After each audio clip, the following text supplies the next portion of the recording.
Here's a wild property law story from the 1920s that still shapes how we think about what you own under your land. It's called Edwards versus Sims, and it all starts with a cave.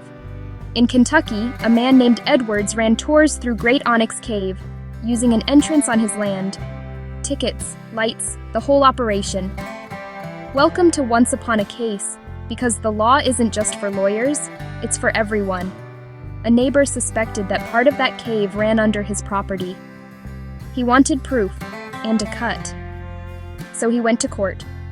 The local judge ordered a survey to map the cave, even if that meant sending surveyors beneath Edwards' land and under the neighbor's land to see where the passages actually ran.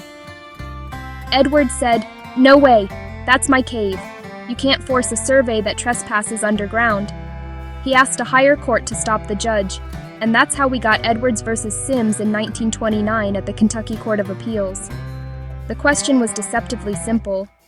Do property rights go straight down, as far as nature allows, so that your neighbor owns the voids, the cave, beneath his surface?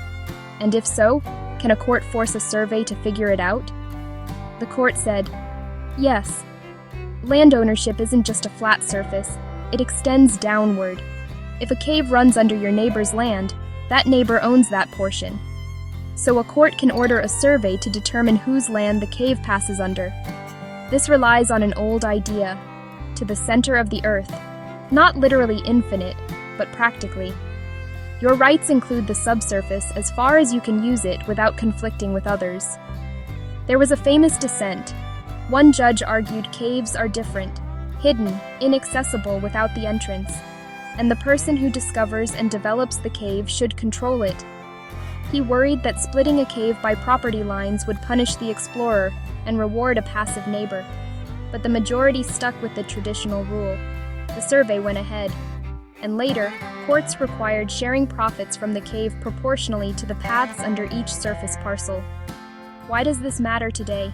Because once you accept that landowners own the subsurface, you get ripple effects, mineral rights, pipelines, fracking, geothermal wells, who can drill, who must consent, and who gets paid.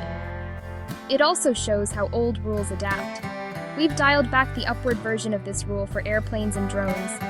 You don't own all the sky above your house. But underground, courts still lean toward the surface owner, unless statutes say otherwise. So, Edwards versus Sims gives a clean takeaway. Property lines aren't just on a map, they're vertical.